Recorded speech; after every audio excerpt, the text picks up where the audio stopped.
back into my channel. Today I'm going to be showing you all how to make apple cider vinegar sparklers, okay? So it sounds really good. I looked up a few recipes on Google and I thought I should share what I saw with you all. And this is something also that I wanted to try just to kind of spruce up my apple cider vinegar intake. Okay? So of course we're going to need our apple cider vinegar with the mother. Don't forget, we have to use the kind with the mother because this is the kind with the nutrients.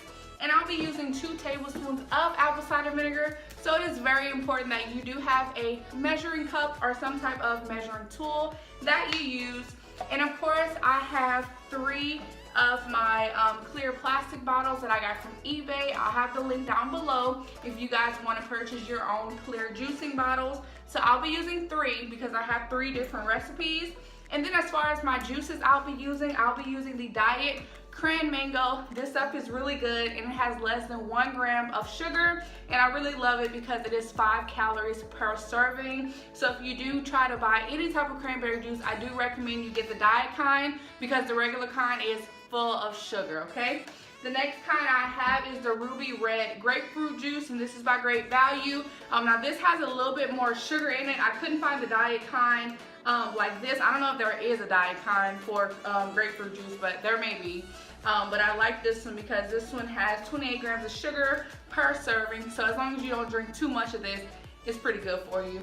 And then also I have some Diet Cranberry juice. I get the family size because I really love to drink cranberry juice. Again, this is the same thing like the Cran-Mango. It is 5 calories per serving and less than 1 gram of sugar. Okay, so that's what I love about those. And to actually make the sparkle kind, you can use any type of sparkling water that you have. I personally prefer the clear American water from Walmart. They're like 70 cents and they have so many different flavors. So feel free to get whatever flavor that you want. But specifically for this video, I'm going to be using the Fuji apple kind to go ahead and make my drink sparkle, okay? So that's pretty much all the ingredients that I'll be using, and you need all of this and you should be good to go, okay? So let's get right into it.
Thank you guys so much for watching my video on how to make apple cider vinegar sparklers. I hope this helped you all out, and I hope you do enjoy these drinks going into the summer. See y'all in the next video. Stay fit, stay healthy.